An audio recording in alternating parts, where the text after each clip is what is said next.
আসসালামু আলাইকুম। আপনাদের জন্য নিয়ে এলাম হোমমেড পরোটা রেসিপি। এই যে পরোটাটা দেখছেন এটা কিন্তু আমার ফ্রোজেন পরোটা। দেখেন উপরটা কত সুন্দর ক্রিস্পি হয়েছে এবং ভিতরটা সফট। আপনারা যদি আজকে ফুল ভিডিওটা দেখেন তাহলে জানতে পারবেন কিভাবে পরোটাকে এমন মচমচে করা যায় এবং ভিতরটা সফট থাকবে ও কিভাবে আমি এটাকে ফ্রোজেন করব এবং ফ্রোজেন পরোটা কিভাবে ভাজবো। আশা করি আজকে আপনাদের রেসিপিটা ভালো লাগবে। ভালো লাগলে অবশ্যই লাইক শেয়ার দিয়ে রাখবেন। তাহলে চলুন শুরু করে দিই আজকের হোমমেড পরোটার রেসিপি। পরোটা বানানোর জন্য আমি আটা নিয়েছি, আপনার ময়দাও নিতে পারেন। প্রথমে একটি গামলায় পরিমাণ মতো আটা নিয়ে লবণ ও চিনি দিয়ে দিব। আমি চিনি দিই কারণ পরোটাতে আমার একটু মিষ্টি ভাবটা ভালো লাগলে, আপনারা পছন্দ না হলে চিনিটা অ্যাভয়েড করবেন। এরপরে আমি সয়াবিন তেল দিয়ে দিলাম। আমি কিন্তু এখন পানি মিক্সড করব না। আটার সাথে শুধু লবণ, তেল এবং চিনিটা ভালোভাবে মাখিয়ে নিব। দেখেন আমি কিভাবে মাখাচ্ছি। আপনি মাখানোটা তখনই পারফেক্ট বুঝবেন যখন মুঠোর মধ্যে আটাটা দলা বেঁধে যাবে এবং ভেঙে দিলে সুন্দর করে ঝরঝর করে পড়ে যাবে। এই আটাটার মধ্যে আপনি কখনোই ঠান্ডা পানি দিবেন না। দেখেন আমি কুসুম গরম পানি দিয়ে আটাটাকে মিক্সড করব।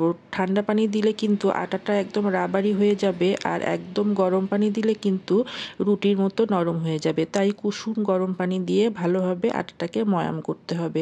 দেখেন আমি কিভাবে ময়াম করছি। এরপরে অবশ্যই 10 মিনিটের জন্য আটাটাকে রেস্টে রাখতে হবে। এরপরে দেখেন আমার ডোটা কত সুন্দর পারফেক্ট হয়েছে। এরপরে পরিমাণ মতো আটা নিয়ে একটি রুটি বানাতে হবে। দোকানের পরোটা কিন্তু বাসায় আনার সাথে সাথেই অনেক শক্ত হয়ে যায়, কিন্তু আপনি এভাবে যদি পরোটা বানান দেখবেন অনেকক্ষণ পরোটাটা সফট থাকবে।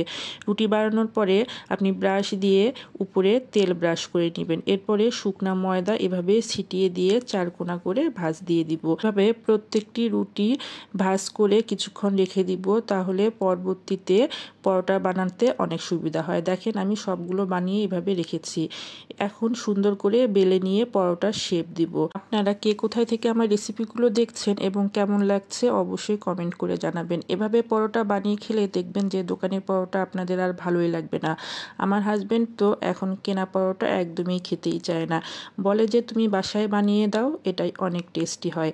যাই হোক, এখন পরোটা ভাজতে চলে যাব। পরোটা ভাজার সময় কিন্তু চুলার জাল একদম মিডিয়াম থাকবে এবং ধীরে ধীরে পরোটাটাকে ভাজতে হবে। আমি দেখেন ব্রাশ দিয়ে পরোটার উপরে তেল দিচ্ছি, এতে কিন্তু অতিরিক্ত তেল পড়ার কোনো সুযোগ নেই। আপনারাও এই টেকনিকটা কাজে লাগাতে পারেন। আপনারা এভাবে পরোটাকে চেপে চেপে ভাজবেন, তাহলেই দেখবেন পরোটা উপর থেকে সুন্দর ক্রিস্পি হয়েছে এবং ভিতরটা সফট থাকবে। এইসব পরোটা কিন্তু অনেক সময় ধরে নরম থাকে। এখন আপনাদেরকে দেখাবো আমি কিভাবে ফ্রোজেন করি। আমি অতিরিক্ত পরোটাগুলো ফ্রাই প্যানে অল্প আছে জাস্ট 3 থেকে 4 সেকেন্ডের জন্য সেঁকে নিব এবং পরোটাগুলো সুন্দরভাবে ঠান্ডা করতে হবে। ঠান্ডা করে এরকম রুটি রাখার এয়ারটাইট বক্সের মধ্যে রাখতে হবে। আমি ফ্রোজেন করার জন্য কোনো পলি বা কাগজ ব্যবহার করব না। দেখেন আমি ঠান্ডা করে কিভাবে পরোটা একটার উপর একটা দিয়ে দিচ্ছি, কোনো পলিথিন ইউজ করছি না। এভাবে পরোটা আপনি যদি হালকা সেঁকে ফ্রোজেন করেন তাহলে কখনোই আপনার একটার সাথে একটা লাগবে না। আমি উপরে জাস্ট একটা টিস্যু দিলাম, কারণ ফ্রিজে রাখলে যে একটা পানি ভাব থাকে এই টিস্যুটা সেটা টেনে নিবে। দেখেন ফ্রিজে রাখার পরে আমার ফ্রোজেন পরোটা একদম শক্ত হয়ে গিয়েছে।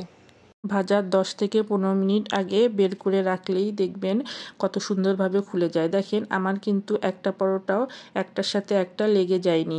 এভাবে আপনি হালকা ভেজে রাখলে কখনোই পরোটা লেগে যাবে না। এবং দেখেন এই যে ফ্রোজেন পরোটা ভাজলাম কত সুন্দর পারফেক্ট হয়েছে। এখন যেহেতু আমরা সবাই ব্যস্ত, সময়ের সাথে তাল মিলিয়ে চলতে হয়, তাই এরকম করে ফ্রোজেন পরোটা বানিয়ে রাখলে কিন্তু আমাদের অনেক সময়ের অপচয় কম হবে। কেমন লাগলো আমার রেসিপিটা জানাবেন। পুরো রেসিপিটা দেখার জন্য ধন্যবাদ। ভালো থাকবেন।